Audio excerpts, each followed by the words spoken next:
Hi everyone, this is Gaurav Pandey and presently I am designated as Assistant Professor in Electrical Engineering Department in Sri Ram Swarup Memorial Group of Professional Colleges, and this is the basically virtual classes going on, and today we'll be discussing a topic number 3, and in this topic we will be discussing about block diagram, rules to reduce those block diagrams into simplest form, and further we will take a practice question and a question for you all, and that question we'll be discussing in lecture 2 of this block diagram. Okay, so this particular video would be in Hindi and English both. Okay, I will be using both languages to explain you the concepts in a very lucid and very easy way. So let's start with the presentation. So our first slide on your screen, if you just see what actually the block diagram of closed loop control system. Okay, so let's understand this particular block diagram and try to analyze the concept behind this block diagram. Okay, so taking this slide into consideration and we will analyze the block diagram. So here you just see, here RS is acting as an input. This is the error signal which is going to a controller, okay, or some sort of amplifier, and after that controller or amplifier we will be having a control action, and that control action will certainly go to a plant.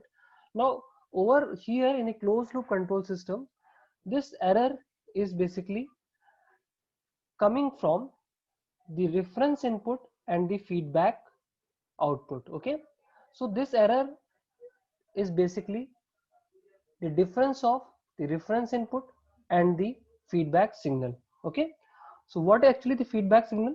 So here you will see a control variable that is basically the output of the system. This is the output of the system. This is the input of the system. Okay, this RS is the input of the system, and error is the difference of input and output. And here you the BS is basically what? It is a feedback signal. BS is basically what? Feedback signal. Why I am calling it a feedback signal? Because there might be a sensor gain. There might be a sensor gain which is represented by HS, and this sensor gain would be certainly be multiplied by this value, which is a state variable which we are obtaining at the output. Okay, so in this case a CS signal is coming from here, CS signal is coming from here, and it is getting multiplied by HS, and over here the BS signal is basically what? BS signal will become CS multiplied by HS. Okay, here the BS signal will become CS multiplied by HS. Okay, because from this takeoff point, from this particular takeoff point, okay, this is said to be a takeoff point. So from this takeoff point CS signal is coming and it is getting multiplied by HS, and we are getting BS signal, which is a feedback signal, which is CS multiplied by HS. Likewise, if we consider the value of ES in the block diagram, so ES is basically what? It is the difference of RS minus BS. Okay, so it is the difference of RS minus BS. So RS is coming from here and BS is coming from here, and with the help of this sign, okay, which is providing a negation sign just because of the negative feedback, so ES is coming RS minus BS. So here I am taking three equation into consideration: equation number 1, equation number 2, and equation number 3. So equation number 1, if we assume equation number 1, what this equation interprets, we have to calculate the value of CS. Okay, so CS is coming over here. We have to calculate the value of CS. How CS will be calculated? CS will be calculated by looking after the prior gains which are coming before this particular point. The prior gains which are coming before CS are ES and GS. So the value of CS would be what? It would be ES multiplied by GS. So I think equation 1 is clear now. Now the equation number 2, BS I told you that BS is basically what? BS we are obtaining over here. BS we are obtaining over here, and what we have to see, the gains which are coming before BS, those get multiplied. So the gains which are coming before BS is basically a signal that is having a value of CS. It is getting multiplied by a sensor gain HS, and the value of BS would be CS multiplied by HS. Likewise, ES we have already calculated that ES is basically what? RS minus BS. So these are the three equations. Now when we talk about the transfer function, what actually the transfer function tells us? Okay, what actually the transfer function tells us? If we consider a transfer function, let's select a pen and understand transfer function. So transfer function is basically what? It is the Laplace of, it is the Laplace of output, okay, with respect to Laplace of input, okay. So, and foremost important thing, initial conditions are initial conditions are 0. So the Laplace of output with respect to Laplace of input in this particular block diagram, it would be Cs by Rs. It would be Cs by Rs. Now let us take equations individually. If we consider equation number 1, okay, in the equation number 1 we have calculated the value of Cs, okay, and in equation 2 we have calculated the value of Bs, and in equation 3 we have calculated the value of Es. Let's derive an expression for Cs by Rs. Let's derive an expression for Cs by Rs. You just take a pause and try to analyze how this derivation can be done. So we have to derive an expression for Cs by Rs. How it will be done? So equation number 1. Let's see equation number 1. Okay. In equation number 1, it is said that if we have to calculate the value of Cs, it would be what? Error signal getting multiplied by forward path gain, that is what is forward path gain, that is it would be Gs, okay, it would be Gs. And in equation number 2, if we analyze equation number 2, thereby we are calculating the value of Bs. This is the feedback value, feedback signal value, and it is basically what? It is Cs multiplied by Hs. Likewise, in equation number 3, what we are having? We are having the value of Es, that is basically what? Rs. Rs is the reference signal or a set point minus the feedback signal Bs. Now we have to arrange these equations such that we can obtain the value of Cs by Rs. Okay. So if you have to arrange the value in such a way that you can evaluate this transfer function, how it will be done? Just consider equation number 1. Okay. So in equation number 1, it is said that Cs equals to Es multiplied by Gs. Okay. What we will do? We will just replace the value of Es. Okay. And Es, the value of Es would be what? Rs minus Bs. Okay. Rs minus Bs multiplied by Gs. So what we have done?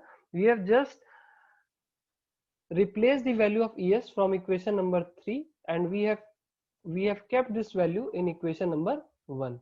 So we got this expression. Now what further expression will come? Now we will replace the value of Bs. What is the value of Bs in equation number 2? This one. So how we will write over here? We will replace the value of Bs and we will write it like Bs equals to Cs multiplied by Hs, bracket close, and it is getting multiplied by Gs. Now arranging these equations, arranging this particular equation, when you will arrange this equation, you will get a transfer function Cs by Rs. You will get a transfer function Cs by Rs equals to Gs by 1 plus Gs Hs. Okay. So this is the derivation for the closed loop transfer function for negative feedback. Just what you have to do, you have to just analyze the equations and you have to multiply the gains which are coming prior to a signal, and by manipulating and by rearranging you can get a transfer function. Okay, just we have to replace the redundant values, like in this case es and bs we have redundant, so we have replaced those values and we got the final expression. Okay, now let's see, are these expressions or and the expression which is basically right now on your screen, is it right or not? So in this particular slide you will see for a negative feedback transfer function is basically what, cs by rs equals to gs 1 plus gshs. So we got the right expression. And for positive feedback the transfer function would be what, cs by rs equals to gs 1 minus gshs. Okay, and one of the most important point, if you just consider in these two expression which we have to take care of, you just see in the negative feedback in the denominator we are having a positive sign. Okay, it means this particular denominator is having higher value. So it means the overall gain of the transfer function ts will be less. Okay, because denominator is dominant. But when we consider a positive feedback, you will find it that in the denominator the expression minus is coming, so the denominator value will be reduced and the overall gain for the transfer function would be higher. Okay, would be higher. So this is the basic fundamental between the negative feedback and the positive feedback. You have to take care of it. And you must remember, for a negative feedback in the denominator we are having positive sign, and for the positive feedback we are having negative sign, and these particular expressions can easily be obtained when you just configure those equations. Okay, let's move ahead and let's try to analyze a block diagram and set of rules, and from what is the concept behind the block diagrams, और block diagrams को समझने से पहले क्या क्या points या elementary knowledge structured होती है ब्लॉक डायग्राम में, उनको जानना बहुत जरूरी है। तो सबसे पहले देखिए, एक ब्लॉक डायग्राम अभी आपके स्क्रीन पे आएगा। इस ब्लॉक डायग्राम में हम लोग समझते हैं कि क्या क्या पॉइंट्स एसेंशियल है और हमें क्या क्या पॉइंट्स ब्लॉक डायग्राम से सीखने को मिलते हैं। तो सबसे पहला अगर पॉइंट, अगर लर्निंग पॉइंट्स के बारे में बात की जाए, लर्निंग पॉइंट्स के बारे में, तो सबसे पहला पॉइंट अगर हम लोग देखेंगे तो इस पर्टिकुलर में हमारा जो बात होती है concept of close loop system के बारे में हम जानते हैं। ठीक, दूसरे वाले पॉइंट में समिंग पॉइंट्स क्या होते हैं उनके बारे में जानते हैं। ठीक, तीसरे पॉइंट में अगर ब्लॉक कास्केड या सीरीज में लगे रहते हैं तो वो आपस में मल्टीप्लाई होते हैं, इसके बारे में।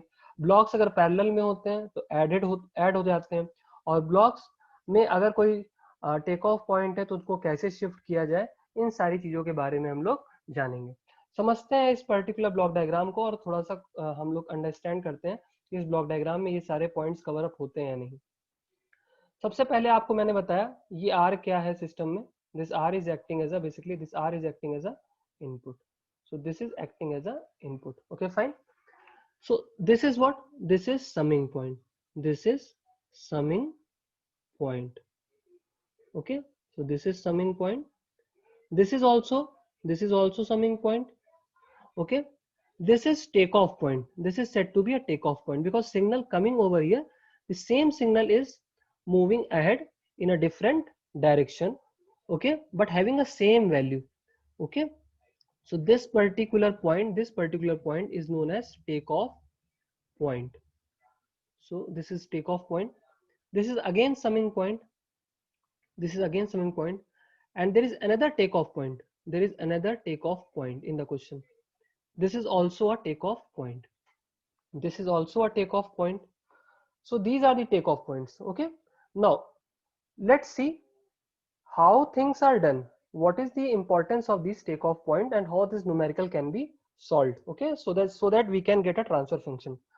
So before analyzing what is the complexity of this particular block diagram, let's understand. Okay, क्या इसमें complexity है उसके बारे में थोड़ा सा जानते हैं, और फिर हम लोग रूल्स को लेंगे और रूल से कोशिश ये करेंगे कि ब्लॉक डायग्राम का जो मेथोडोलॉजी है उसको कैसे मैनेज किया जाए। ठीक, अब इसमें कॉम्प्लेक्सिटी ये है कि ये जो G1 और G2 वाला जो ब्लॉक है ये आपस में मल्टीप्लाई नहीं हो पाएंगे, जबकि देखने में तो ये लग रहा है कास्केड में, सीरीज में कनेक्टेड है, बट ये आपस में मल्टीप्लाई नहीं हो पाएंगे। क्यों? क्योंकि इनके बीच में क्या आ रहा है, एक प्रॉब्लम, इनके बीच में एक ऑब्स्टिकल आ रहा है, that is take off point.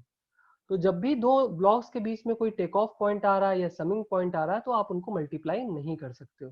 ठीक है, इसी तरीके से यहाँ पे अगर आप देखें इस पर्टिकुलर लूप में, तो अगर आपको फीडबैक एनालिसिस करनी है तो आप कर सकते हो फीडबैक एनालिसिस, बट अगर यहाँ पे फर्दर इस पर्टिकुलर पॉइंट पे देखेंगे तो यहाँ पे एक टेक ऑफ पॉइंट आ रहा है और ये भी एक कोई ना कोई प्रॉब्लम सिस्टम में डेवलप करेगा। ठीक, अच्छा देखिए एक इंपॉर्टेंट पॉइंट, यहाँ से सिग्नल S3 जा रहा है। ठीक, तो यहाँ पे अगर सिग्नल, ये जो सिंगल लाइन है, ये सिंगल लाइन क्या बता रही है, सिंगल लाइन हमेशा मैग्नीट्यूड क्या दिखाती है, 1। तो इसका मतलब यहाँ पे अगर इस पर्टिकुलर पॉइंट का पूछा जाए एचएस क्या है सिंगल लाइन का, जिसमें कोई भी गेन नहीं लगा, तो इसका गेन क्या होता है, 1। ये भी चीज ध्यान रखिएगा। इसका मतलब सिग्नल यहाँ से आ रहा होगा सी, और इसका गेन क्या है, 1, एचएस की वैल्यू 1 है। तो ये हमारे यहाँ पे इस तरीके का जब भी लूप बनेगा तो उसमें एचएस की वैल्यू क्या होगी, 1। अब हम लोग कुछ सेट ऑफ रूल्स लेते हैं और उनको बहुत अच्छे से समझते हैं। जब हम उनको समझ जाएंगे तब हम लोग इस तरीके के ब्लॉक डायग्राम का जो मेथोडोलॉजी है उसको अच्छे से क्लियर कट आइडिया हम लोग को मिल जाएगा। ठीक, तो अब हम लोग अंडरस्टैंड करते हैं कॉन्सेप्ट्स, जो रूल्स हैं ओरिजिनल डायग्राम के और इक्विवेलेंट डायग्राम के, उनको हम लोग अच्छे से समझते हैं। और उनको समझने के बाद हम लोग को एक बेटर इंसाइट मिलेगी, और उस इंसाइट से हम लोग कोई किसी भी तरीके का ब्लॉक डायग्राम होगा हम उसको बना सकते हैं। ठीक, तो आप देखिए सबसे पहला जो कॉन्सेप्ट है ब्लॉक डायग्राम का, उसको बनाने के लिए हमें सबसे पहला रूल देखते हैं। एक एक रूल को बहुत धीरे धीरे से आसानी से समझेंगे और उसके बाद फिर हम लोग ब्लॉक डायग्राम, क्योंकि रूल्स अगर आप समझ गए तो मोस्ट ऑफ दी जो प्रॉब्लम अभी आप फेस कर रहे हैं वो आपको प्रॉब्लम नजर में नहीं आएगी। ठीक है, तो सबसे पहले रूल को अगर देखा जाए, रूल नंबर 1 है जो हमारा, उसके बारे में आइडिया लेते हैं और उस रूल को हम लोग कंसिडर करते हैं। तो रूल में सबसे पहला जो रूल है हमारा, यहाँ पे देखिए क्या है, इस रूल में 2 समिंग पॉइंट है। इस रूल में क्या है, 2 समिंग पॉइंट है। ठीक, तो रूल नंबर 1 में अगर यहाँ पे हो क्या रहा है, यहाँ पे क्या है कि summing points, summing, okay, rule number 1 में है कि समिंग पॉइंट्स जो हैं, समिंग पॉइंट्स जो हैं वो उनकी लोकेशन क्या है, आपस में स्वैप हो सकती है। Summing points can be swapped, can be swapped. बस क्या ध्यान रखना है कि दोनों समिंग पॉइंट्स के बीच में क्या हो, if no take off point, if no take off point, if no takeoff point exist, if no takeoff point exist between the summing points, if no takeoff point exists between the summing points, between the summing point, okay fine. अब यहाँ पे देखो एक summing point क्या है हमारा, ये, और दूसरा समिंग पॉइंट हमारा क्या है, ये। अब मैं कह रहा हूं कि ये समिंग पॉइंट इस समिंग पॉइंट की जगह जा सकता है। ठीक है, या फिर आप कह सकते हो ये समिंग पॉइंट की लोकेशन इस समिंग पॉइंट की जगह जा सकती है। तो समिंग पॉइंट की लोकेशन चेंज करने से आउटपुट में कोई भी वेरिएशन नहीं होगा। क्यों, यहाँ पे आउटपुट अगर आप देखेंगे x1 minus x2 plus x3 है, और यहाँ पे अगर आउटपुट देखेंगे तो x1 minus x2 plus x3, output में कोई भी चेंज नहीं हुआ है। आउटपुट जो भी आ रहा हो उसमें क्या है, कोई भी चेंज आउटपुट में, नो चेंज आ रहा है। हमें कंसिडरेशन यही लेना है जब भी हम अपने ओरिजिनल डायग्राम में अपनी सुविधा अनुसार किन्हीं 2 समिंग पॉइंट्स को या उनकी पोजीशन को आगे पीछे करते हैं, तो ध्यान रखना है कि उन समिंग पॉइंट का जो भी आउटपुट आ रहा है वो एज इट इज होनी चाहिए। अगर वो एज इट इज हो रहा है तो हम समिंग पॉइंट को आगे पीछे कर सकते हैं। खास बात ये ध्यान रखनी है कि इन समिंग पॉइंट के बीच में कोई भी टेक ऑफ पॉइंट नहीं आना चाहिए। इन समिंग पॉइंट के बीच में कोई भी टेक ऑफ पॉइंट नहीं आना चाहिए। अगर टेक ऑफ पॉइंट नहीं आएगा तो हम इनको आसानी से आगे पीछे कर सकते हैं। ठीक, समिंग पॉइंट्स को आप देख लीजिए पॉज लेके कि क्या हो रहा है। x1 x2, x1 से x2 घटा तो यहाँ x1 माइनस x2 आया, फिर x1 माइनस x2 में x3 ऐड हुआ तो x1 minus x2 plus x3 हो गया। स्वैप करने के बाद x1 प्लस x3 हुआ, x1 प्लस x3 हुआ, इधर से माइनस x2 गया तब भी हमारा x1 plus x3 minus x2 आ गया। ठीक, तो ये कॉन्सेप्ट आया। दूसरा कॉन्सेप्ट ये है, दूसरा जो रूल नंबर 2 है, रूल नंबर 2 ये बताता है कि अगर एक कोई समिंग पॉइंट है, सपोज करो हमारा समिंग पॉइंट सिस्टम में क्या है, समिंग पॉइंट सिस्टम में सपोज करते हैं एक है, तो एक जो समिंग पॉइंट है उस समिंग पॉइंट को ब्रेक करके 2 समिंग पॉइंट बना सकते हैं, 3 बना सकते हैं, 4 बना सकते हैं, और हो भी यही रहा है। इस ओरिजिनल डायग्राम का आउटपुट क्या है, x1 minus x2 plus x3 है, जिसमें 3 सिग्नल क्या हो रहे हैं, इस समिंग पॉइंट पे 2 सिग्नल ऐड हो रहा है और एक सब्सट्रैक्ट हो रहा है। इक्विवेलेंट डायग्राम में अपनी सुविधा अनुसार हमने क्या किया, जब block diagram reduction method follow कर रहे थे, किसी ब्लॉक कॉम्प्लेक्स ब्लॉक को हम रिड्यूस कर रहे थे, तो किसी एक समिंग पॉइंट को 2 समिंग पॉइंट में तोड़ने की जरूरत पड़ रही थी। तब हमने देखो इस तरीके से 2 समिंग पॉइंट्स को इन्वॉल्व किया, बट आउटपुट हमारा क्या है, सेम आ रहा है। ठीक है, इन 3 सिग्नल में से किसी एक सिग्नल को दूसरे समिंग पॉइंट पे दे दिया। ठीक, तो ये हमारा हो गया रूल नंबर 2। रूल नंबर 3 समझते हैं। रूल नंबर 3 में क्या हो रहा है, रूल नंबर 3 में यहाँ पे ब्लॉक्स क्या होते हैं, सपोज करते हैं रूल नंबर 3 में ब्लॉक्स हमारे क्या होते हैं, पैरेलल में अरेंज होते हैं। ब्लॉक्स हमारे क्या होते हैं, पैरेलल में अरेंज होते हैं। Blocks are connected in parallel. तो जब ब्लॉक्स पैरेलल में कनेक्टेड होते हैं तो पैरेलल का मतलब क्या है, हर ब्लॉक में जो सिग्नल फ्लो हो रहा है उसका डायरेक्शन क्या हो, सेम हो। ठीक, या तो ऐसे हो या तो क्या हो, ऐसे हो। ठीक, सेम डायरेक्शन में होने चाहिए। ये दोनों ब्लॉक आपस में क्या हो जाएंगे, इनका जो भी गेन होगा आपस में ऐड होगा। अगर इस तरीके के ब्लॉक का डायरेक्शन है तो इन दोनों का गेन क्या होगा, आपस में ऐड होगा। देखते हैं, यहाँ पे देखो सिग्नल का डायरेक्शन क्या है, इस डायरेक्शन में, इसका डायरेक्शन क्या है, इस डायरेक्शन में। G1 और G2 है, तो x क्या हुआ, G1 से मल्टीप्लाई हुआ और x G1 बनाया, x G2 से मल्टीप्लाई हुआ, x G2 बनाया, समिंग पॉइंट पे आके जुड़ गए x G1 प्लस G2। ठीक, अब x G1 प्लस G2 में से x को कॉमन ले लेते हैं और G1 प्लस G2 हमारा ऐड हो गया। इसका मतलब जब भी दो ब्लॉक्स पैरेलल में होंगे तो उनके गेन क्या हो सकते हैं, ऐड। तो इक्विवेलेंट डायग्राम में इस तरीके के ब्लॉक को हम लोग क्या किस फॉर्म में रिप्रेजेंट कर सकते हैं, x multiplied by G1 plus G2। ठीक, दोनों के आउटपुट क्या है, सेम। उसके बाद सपोज करो ब्लॉक क्या है हमारे, सीरीज में कनेक्टेड है। सीरीज में कह सकते हो या कास्केड में कनेक्टेड है। एक के बाद एक ब्लॉक आ रहा है, एक सिग्नल के बाद दूसरे सिग्नल में गेन आ रहा है। तो जब भी ब्लॉक सीरीज में कनेक्टेड होते हैं या कास्केड में तो उनके गेन क्या होते हैं, आपस में मल्टीप्लाई। तो सपोज करो सिग्नल x था, G1 से मल्टीप्लाई हुआ, x G1 बनाया, फिर x G1 G2 से मल्टीप्लाई हुआ और x G1 और G2 बनाया। अब हमने क्या किया, इसका इक्विवेलेंट डायग्राम बनाया। x सिग्नल था, G1 और G2 आपस में क्या हो गए, मल्टीप्लाई हो गए और आउटपुट क्या आ गया, सेम। ठीक है, तो ये रूल नंबर हो गया 4। रूल नंबर 5 कंसिडर करते हैं, और रूल नंबर 5 को बहुत समझना जरूरी है क्योंकि ये सबसे इंपॉर्टेंट रूल है। जो अब रूल नंबर 5, 6, 7, 8, 9 का जो रूल है ये बहुत इंपॉर्टेंट है। रूल नंबर 5 को समझिए बहुत ध्यान से।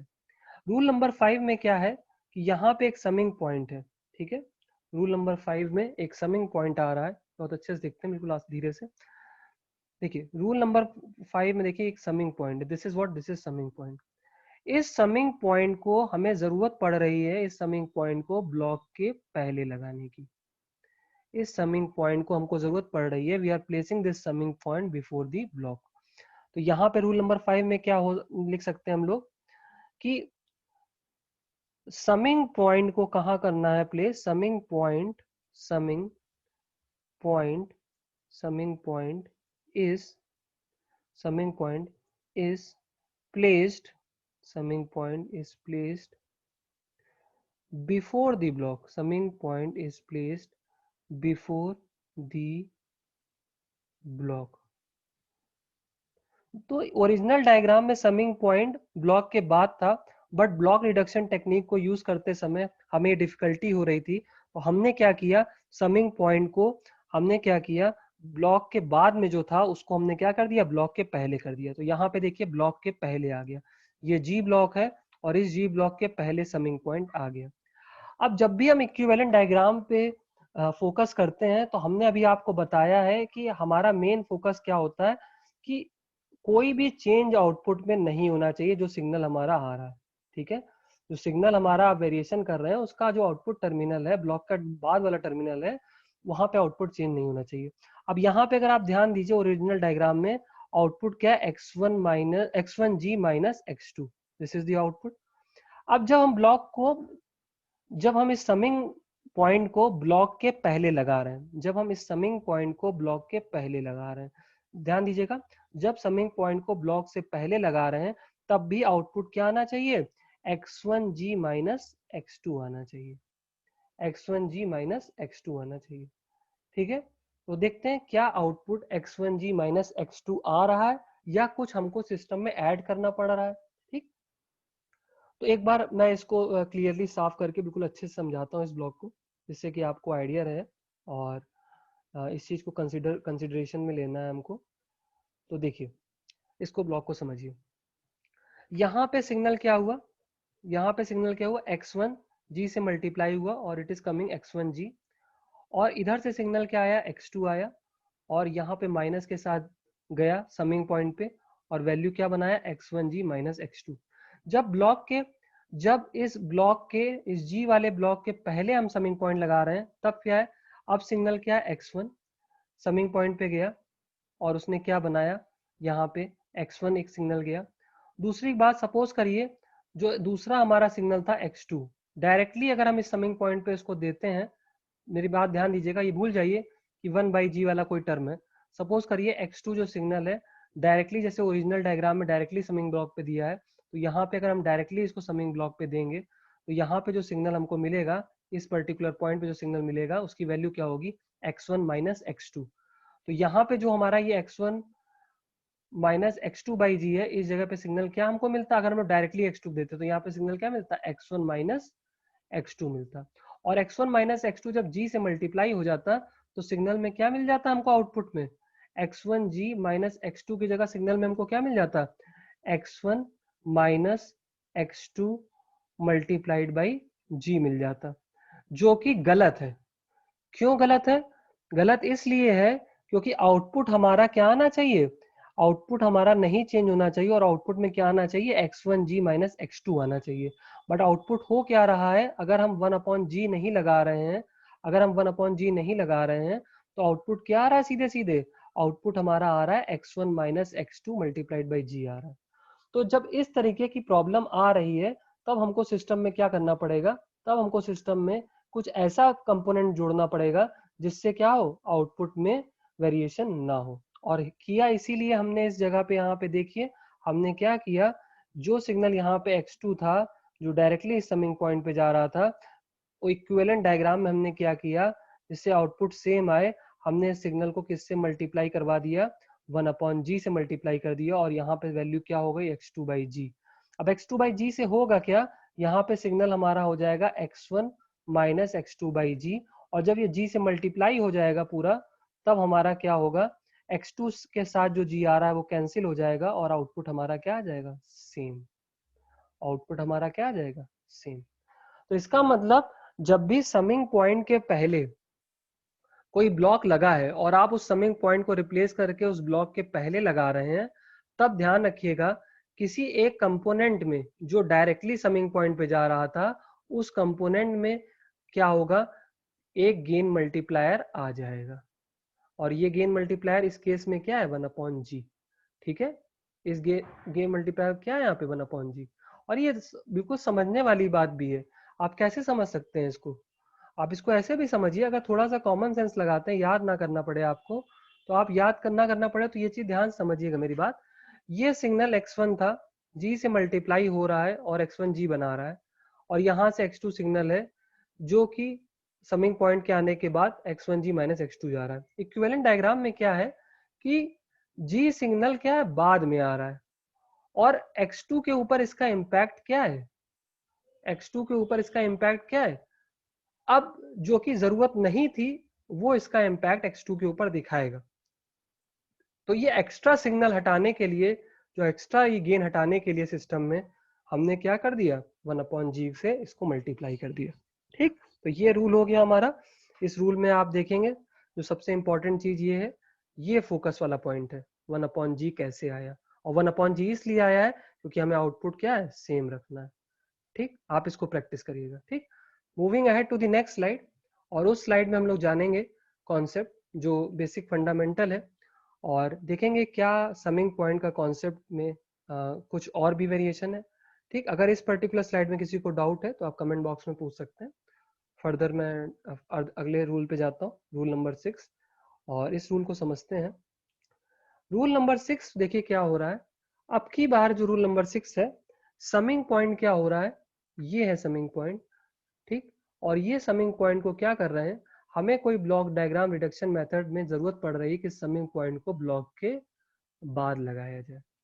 कंडीशन वही होगी, मैंने आपको बताया जब भी आप ओरिजिनल डायग्राम से इक्विवेलेंट डायग्राम बनाएंगे तो हमको ये चीज ध्यान रखनी है कि सिग्नल को आगे पीछे करने में ये चीज ध्यान रखनी है कि no change in output of the signal. Block diagram या किसी पर्टिकुलर वेन के बाद या पहले लगा रहे हैं तो जैसा सिग्नल का वैल्यू है वहां पे उसमें कोई भी चेंज नहीं होना चाहिए। तो ये अभी देखिए आउटपुट यहाँ पे क्या है, x1 minus x2, x1 minus x2 with in bracket multiplied by g। तो समिंग पॉइंट को जब हम लोग रिप्लेस कर रहे हैं इस पर्टिकुलर गेन ब्लॉक के बाद, तो यहाँ पे ये रूल क्या बता रहा है, प्लेसिंग, ये बता रहा है placing summing point, placing summing point after the block. After the block लगाने में क्या होगा, कॉन्सेप्ट वही है कि अगर आफ्टर दी ब्लॉक लगा रहे हैं तो क्या चीज ध्यान रखनी है, आउटपुट में कोई चेंज ना हो। तो यहाँ पे सिग्नल x1 था, माइनस हुआ x2 से, तो क्या बनाया x1 माइनस x2, g से मल्टीप्लाई हुआ तो x1 माइनस x2 इंटू जी बना। जब समिंग पॉइंट को ब्लॉक के बाद लगा दे रहे हैं तो अब क्या है, सिग्नल x1g हो गया, x1g हो गया। और आउटपुट पे क्या चाहिए, x1 माइनस x2 इंटू जी चाहिए। अगर हमने डायरेक्टली x2 को दे दिया, अगर हमने समिंग पॉइंट पे, इस पर्टिकुलर समिंग पॉइंट पे डायरेक्ट x2 दे दिया विदाउट जी नहीं लगाया और डायरेक्ट x2 दे दिया, तो यहाँ पे जो आउटपुट आएगा उसमें x1g माइनस x2 आएगा, g की कमी हो जाएगी। ठीक है, तो g की कमी ना हो, हमें क्या करना पड़ेगा, x2 को g से मल्टीप्लाई करना पड़ेगा और ये क्या हो जाएगा, x2g हो जाएगा, और इधर x1g है ऑलरेडी, और उससे क्या मिल जाएगा, x1g माइनस x2g। तो hope you got an idea of the rule number 6. Now moving ahead to the rule number 7. So in the rule number 7, this is the case of takeoff point. Over here you just see the takeoff point is t. Over here the takeoff point is t. So in this particular segment of original diagram, we are placing the takeoff point before the block. We are placing the takeoff point before the block. In the equivalent diagram you can see the takeoff point is coming before the block. Okay, now when the takeoff point is coming before the block, what we have to focus, we have to focus two important things. Now what is the focus, that you just see after this gain block, the output signal value is xg, output signal value is xg, and the takeoff point value is also coming xg. So two important thing is this, that this output which we are obtaining, uh, so this output which we are obtaining from the gain block g, that is xg, and the value which is obtaining at the takeoff point, that is also xg, these two values should not change. ये दोनों values takeoff point की position को change करने के बाद भी values change नहीं होनी चाहिए। देखते हैं क्या ऐसा इक्विवेलेंट सर्किट डायग्राम में हो रहा है। तो देखिए, जब टेक ऑफ पॉइंट को पहले लगाया, जब टेक ऑफ पॉइंट को पहले लगाएंगे, ठीक है, जब टेक ऑफ पॉइंट को पहले लगा रहे हैं, यहां से उठा के यहाँ पे लगा रहे हैं, वो क्या रहा है कि आउटपुट में तो कोई वेरिएशन नहीं हो रहा, ठीक, क्योंकि यहाँ पे वैल्यू आई x और ये g से मल्टीप्लाई हुई तो xg, आउटपुट में तो कोई वेरिएशन नहीं हुआ। बट अगर हम इस टेक ऑफ पॉइंट को डायरेक्टली यहाँ पे लगा दे रहे हैं, ठीक है, डायरेक्टली अगर यहाँ पे लगा दे रहे हैं तो होगा क्या कि इस टेक ऑफ पॉइंट की वैल्यू यहाँ पे क्या आ रही है, x आ रही है, इस टेक ऑफ पॉइंट की वैल्यू क्या आ रही है, x। अगर हमने इसको g से नहीं मल्टीप्लाई किया तो ये टेक ऑफ पॉइंट की वैल्यू क्या हो जाएगी, x हो जाएगी खाली। तो बट हमें टेक ऑफ पॉइंट की वैल्यू क्या चाहिए, xg चाहिए। तो हमें क्या करना पड़ेगा, इस टेक ऑफ पॉइंट पे जो वैल्यू x आ रही है इसको g से मल्टीप्लाई करना पड़ेगा और तभी हमको क्या मिलेगा, xg। तो ये चीज ध्यान रखिएगा, जब भी टेक ऑफ पॉइंट को ब्लॉक के पहले लगाते हैं तो वो टेक ऑफ पॉइंट क्या करता है, गेन की वैल्यू को, ये जो गेन की वैल्यू को कंपनसेट करने के लिए, जो x मल्टीप्लाइड बाई जी हो रही थी वैल्यू, उसको कंपनसेट करने के लिए एक एक्स्ट्रा g की हमको जरूरत पड़ती है, और वो सिग्नल आप अपने आप को xg मेंटेन करने के लिए वो g से अपने आप को मल्टीप्लाई कर लेगा, ठीक। तो this is the rule of take off point. Now similar rule is there in rule number 8. In this particular rule, if you see, in this rule we are placing this takeoff point after the block. We are placing this takeoff point after the block. Okay. Now let's see what is the value of this takeoff point. So at this particular juncture, the value is x, and we are obtaining the value of takeoff point, that is x. So you have to remember When we are replacing the position of this takeoff point, which is presently before the block, which is presently before the block, okay, which is presently before the block over here, but when we are placing it after the block, the value should not change. Okay, so value should be x, and output should also not change, that should be xg. How we will do this thing, let's see. When we are placing it after the block, over here the signal is coming xg, so output is not changing, that is fine. But second important thing is this: the value of takeoff point in the original diagram is x, but over here the value of takeoff point which we are obtaining is xg, so it is getting variated. यहाँ पे variation हो जा रहा है. अब variation रोकने के लिए हमें क्या करना पड़ेगा, इस xg को क्या करना पड़ेगा, किसी पर्टिकुलर गेन से मल्टीप्लाई करना पड़ेगा, और हम इसको किससे मल्टीप्लाई कर देंगे, 1/g से. इसीलिए देखो यहाँ पे एक एक्स्ट्रा गेन लगाया गया जो कि क्या है, 1/g है. और 1/g लगाने से क्या हुआ, हमारे पास जो टेक ऑफ पॉइंट की वैल्यू जो ओरिजिनल डायग्राम में थी वही हमको क्या मिल गई, इक्विवेलेंट डायग्राम में. तो यहाँ पे जो टारगेट किया गया है 1/g का टारगेट किया गया, जिससे आउटपुट भी सेम रहे और टेक ऑफ पॉइंट की वैल्यू भी इक्विवेलेंट डायग्राम में सेम रहे. रूल नंबर 9 बहुत इजी रूल है. रूल नंबर 9 में देखिए, यहाँ पे एक ब्लॉक का डायरेक्शन क्या है, इस तरीके से यहाँ से स्टार्ट हुआ है और सिग्नल यहाँ से मूव करते हुए यहाँ पे वापस आ रहा है. तो ये जो ब्लॉक्स हैं ये आपस में पैरेलल में नहीं लगे हैं, ये ब्लॉक्स फीडबैक में लगे हैं, क्योंकि ये लूप बना रहे हैं, एक पर्टिकुलर डायरेक्शन में मूव कर रहे हैं. इसका डायरेक्शन देखो क्या है, ऐसे, और इसका डायरेक्शन कैसे, ऐसे. इसका मतलब ये एक फीडबैक लूप बना रहा है. कैसा फीडबैक लूप है, it is the example of positive feedback. और पॉजिटिव फीडबैक के डिनोमिनेटर मैंने भी आपको बताया था, एक्सप्रेशन में क्या आता है, minus. And in the rule number 10, it is the case of negative feedback. Over here, you just see negative feedback. H is the sensor gain, and hereby the transfer function, that is x2 by x1, that is represented by g upon 1 plus gh. So this is the transfer function which we are getting. I hope you got all the rules very clearly. And if you are not able to understand, you can just pause down the video, try to analyze. Things are very similar. You have to take care of the signal output, that should not change.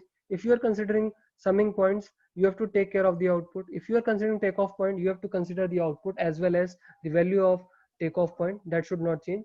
Either things are multiplied by g, or signals are getting multiplied by 1 by g, or any particular gain. So this is the consideration of these block reduction rules. Okay, I hope now we will proceed to the numerical which we have seen before, and we can look after how that numerical can be solved by these particular rules. Okay, so here is the numerical. Let's analyze this numerical and try to reduce it into the simplest form. What actually, whenever I say that we have to arrange any particular block into a simplest form, what you understand it, the simplest form of any particular block diagram, the simplest form would be what, there would be some gain gs, okay, and simplest form would be what, there would be input, okay, which is subjected to this particular gain, and there is an output which is obtaining from this particular plant. Now this is the simplest form. You just see there is a complex network over here. This is a complex network on your screen. This is a complex network on your screen, and you have to convert this complex network into this particular network, okay, whereby a block is having only input and output. How you have to do this thing, that is the most important thing of block reduction technique, and those rules which I have discussed in earlier slides, these rules will certainly help you to solve such difficult numerical into a simplest form. Let's look after how this particular numerical can be solved step by step. Now let's see. Let's analyze. Now over here, what is the problem coming? What is the problem coming? Over here you just see, here you just see there are two blocks, this block G1 and this block G2. They are looking that they are in cascade. ये दोनों block ऐसे लग रहे हैं कि ये आपस में सीरीज में जुड़े हुए हैं, तो ये आपस में डायरेक्टली मल्टीप्लाई हो सकते हैं. बट दिक्कत क्या है, इन दोनों ब्लॉक में एक सबसे बड़ी जो हर्डल डेवलप हो रही है वो ये टेक ऑफ पॉइंट कर रहा है. ये जो टेक ऑफ पॉइंट है ये यहाँ पे एक दिक्कत कर रहा है. अब इस टेक ऑफ पॉइंट को अगर हम लोग क्या करें, इस पर्टिकुलर टेक ऑफ पॉइंट को अगर हम लोग या तो G2 के बाद लगा दें या तो G1 के पहले लगा दें, या तो G2 के बाद लगा दें और या तो G1 के पहले लगा दें। इन्हीं दो तरीकों से हम इस टेक ऑफ पॉइंट को क्या कर सकते हैं, चेंज कर सकते हैं। तो कैसे सॉल्व किया है मैंने, इसको देखते हैं। हमने क्या फॉलो किया है कॉन्सेप्ट, यहाँ पे हमने क्या किया है, इस टेक ऑफ पॉइंट को G2 के बाद लगा दिया है। हमने इस टेक ऑफ पॉइंट को G2 के बाद लगा दिया है। अब होगा क्या, जब हम इसको G2 के बाद में लगाएंगे तो ध्यान देने वाली बात है कि यहाँ पे आप ध्यान दीजिए, यहाँ पे इस टेक ऑफ पॉइंट के पास, यहाँ पे इस टेक ऑफ पॉइंट के बाद, इस टेक ऑफ पॉइंट के पास कोई भी G2 गेन नहीं है। क्यों? क्योंकि यहां से सिग्नल आ रहा था, G1 से मल्टीप्लाई हो रहा था और यहाँ पे कुछ सिग्नल आया और बट उस सिग्नल के पास कोई भी G2 नहीं है। बट जब हम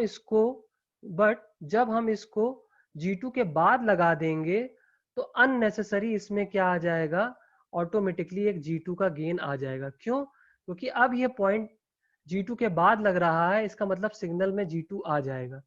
ठीक, और हमें क्या चाहिए, हमने बताया जब भी हम टेक ऑफ पॉइंट को आगे पीछे करते हैं तो ये चीज ध्यान रखनी है, इस टेक ऑफ पॉइंट की वैल्यू में कोई भी चेंज नहीं होना चाहिए। हमने क्या बताया था, टेक ऑफ पॉइंट की वैल्यू में कोई भी चेंज नहीं होना चाहिए। अगर यहाँ पे G2 नहीं आ रहा था तो ब्लॉक लगा, या जब हम इसको ब्लॉक के बाद में लगा दे रहे हैं, G2 ब्लॉक के बाद में लगा दे रहे हैं और G2 आ रहा है, तो हमें ये प्रॉब्लमेटिक सिचुएशन है, क्योंकि तब हमारे इस टेक ऑफ पॉइंट जो रिप्लेस हो रहा है उसमें G2 आ जाएगा। तो अब G2 को ना आए तो हमें क्या करना पड़ेगा, जब हम इसको रिप्लेस कर रहे होंगे तो देखिए यहाँ पे हमने क्या कर दिया है, इसको G4 बाई G2 कर दिया है। मतलब G4 जो सिग्नल था उस G4 सिग्नल में एक हमने क्या किया, गेन क्या कर देंगे हम लोग, 1/G2 का गेन क्या कर देंगे, मल्टीप्लाई कर देंगे। तो यहाँ पे अगर आप देखेंगे तो हो यही रहा है कि ये G4 बाई G2 हो गया। ठीक है, ये G4 बाई G2 हो गया। अब G4 बाई G2 होने के बाद हमारा G1 और G2 वाले टर्मिनल्स हैं, ये जो ब्लॉक्स हैं G1 और G2 वाले ब्लॉक्स हैं, जो इनका गेन है ये आपस में क्या हो जाएगा, मल्टीप्लाई हो जाएगा। ठीक, अब ध्यान से देखो, अब सिग्नल इस तरीके से कुछ बन गया है। ठीक है, अब सिग्नल इस तरीके से कुछ बन गया है और एक हमारे पास यहाँ पे देखो फीडबैक लूप है। एक हमारा यहाँ पे क्या है, फीडबैक लूप है। क्यों? सिग्नल यहाँ से स्टार्ट हुआ और यहाँ पे आया और इस तरीके से पहुंच गया। अब ये फीडबैक लूप कैसे, हमने यहाँ पे कैसा फीडबैक यूज किया, नेगेटिव फीडबैक। मतलब ये GS है और ये इसका HS है और हमने इसको जोड़ दिया क्योंकि यहाँ पे, ठीक। तो ये जो समिंग पॉइंट है, जो यहाँ पे सिंगल समिंग पॉइंट के फॉर्म में बना हुआ है, जिसमें एक सिग्नल ये आ रहा है G2 के साइड से, दूसरा सिग्नल ये आ रहा है और इधर से एक सिग्नल आ रहा है H3 के साइड से, इधर से जो सिग्नल आ रहा है H3 सिग्नल के साइड से आ रहा है, इधर से एक सिग्नल आ रहा है G2 के साइड से, इधर से एक सिग्नल आ रहा है जो G4 के साइड से। हम इस समिंग पॉइंट को, मैंने बताया है, किसी एक समिंग पॉइंट को दो समिंग पॉइंट में तोड़ सकते हैं। किसी एक समिंग पॉइंट को दो समिंग पॉइंट में तोड़ सकते हैं। तो हमने क्या किया, इधर से G2 वाला सिग्नल आ रहा था, इधर से G4 वाला सिग्नल आ रहा था, हमने इसको तोड़ दिया और एक सिग्नल हमारा इस तरीके से बन गया।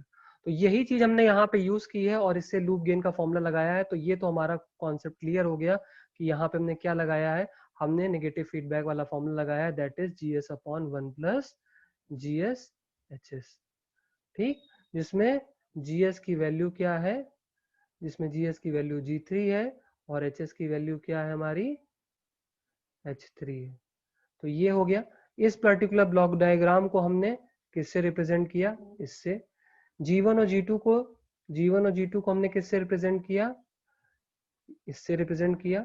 ठीक है, अब बेसिक चीज समझते हैं, इस पर्टिकुलर सिस्टम की एनालिसिस अगर कर ले तो सारा हमारा ब्लॉक रिडक्शन टेक्निक का जो फंडामेंटल है पूरी तरीके से क्लियर हो जाएगा।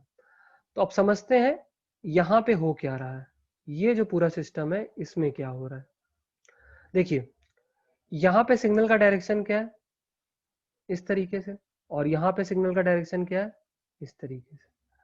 तो दोनों के डायरेक्शन क्या है, दोनों के डायरेक्शन, इस वाले का भी डायरेक्शन ऐसे है और इस वाले का भी डायरेक्शन क्या है हमारा, इसका भी डायरेक्शन ऐसे, दोनों का डायरेक्शन क्या है, सेम।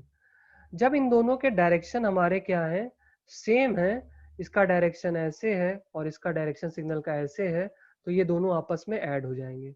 हमने अभी आपको बताया था कि जब भी कोई सिंगल लाइन होती है, अगर उसमें कोई गेन नहीं दिया होता तो उसका गेन क्या होता है, 1।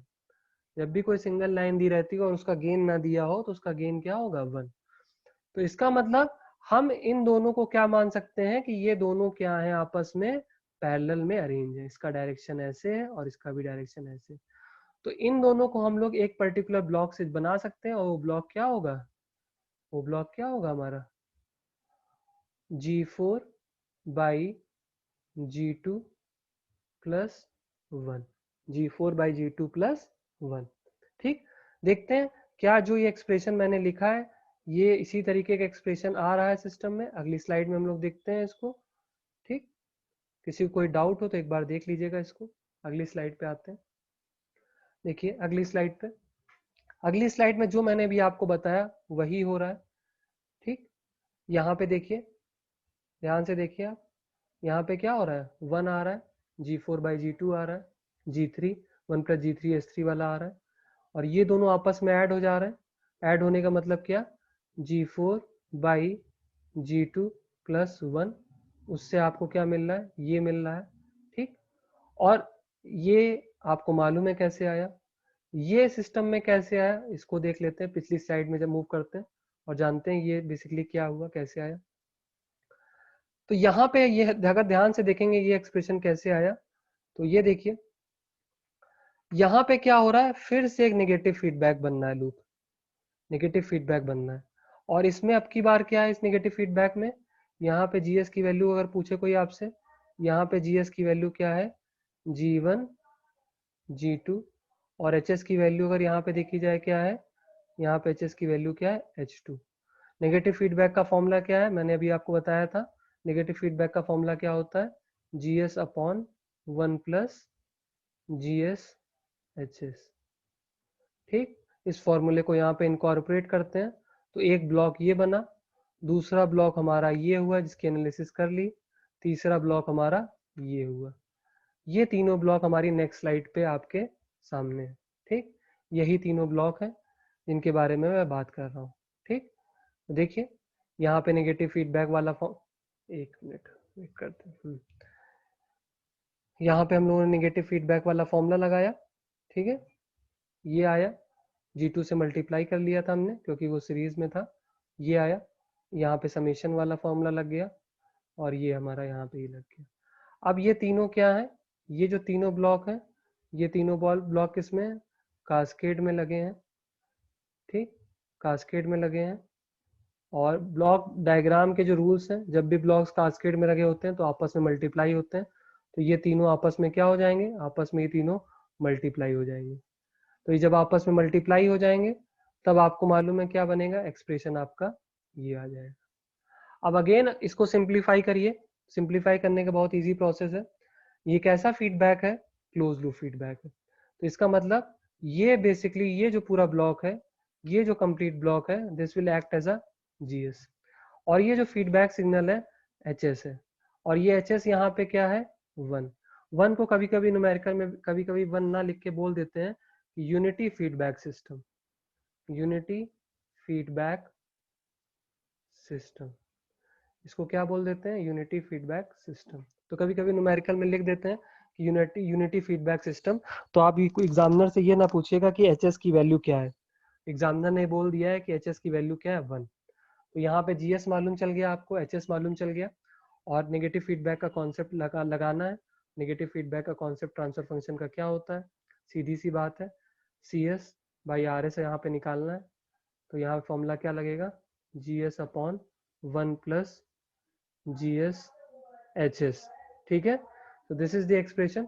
Moving ahead to the slide, we are applying a formula of closed loop system that is on your screen, and in this formula it is clearly mentioned the formula which we have to use, this particular formula we have to use, and we have applied a formula. And I already said that the simplest form of any block diagram reduction technique, that block should consist of only one input and one output.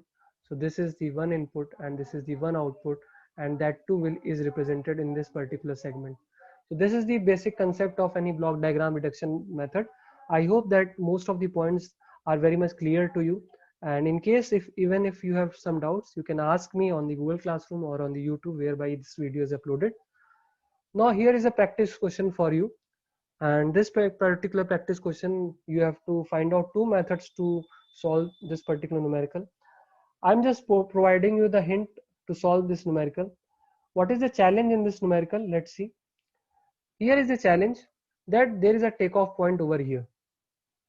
Okay, this is the takeoff point, and this takeoff point is creating a problem, creating obstruction such that G3 is not able to get multiplied by G4. So we have to replace this takeoff point somewhere. Okay, and you have to find some other method. It could be, this is one possibility. Either you just replace this takeoff point, this challenge, and there could be another possibility, obstacle, that you can place this particular summing point after the block G2. If you are placing this summing point after the block G2, what actually will happen to S2? Try to solve these two challenges and try to get to the answer, and you can mail your answer at the gaurav.srmgpc@gmail.com, okay, or on the Google Classroom. So here are the two constraints I told you: the takeoff point, okay, this one, and this summing point which you have to place after the block G2. So try to analyze this question, and we will discuss the solution of this question in the next video, and we will take some gate questions as well in the next video of the block reduction technique. Okay, and there is one video which is available in the playlist, which is of multiple input multiple output. You can see that particular video as well, and that would be very beneficial to understand the control system. For more such videos, please do subscribe ClassGo Education YouTube channel, and please do press the bell icon so that you can get the updates of various videos of electrical engineering. So thanks for watching. Have a good day and stay tuned.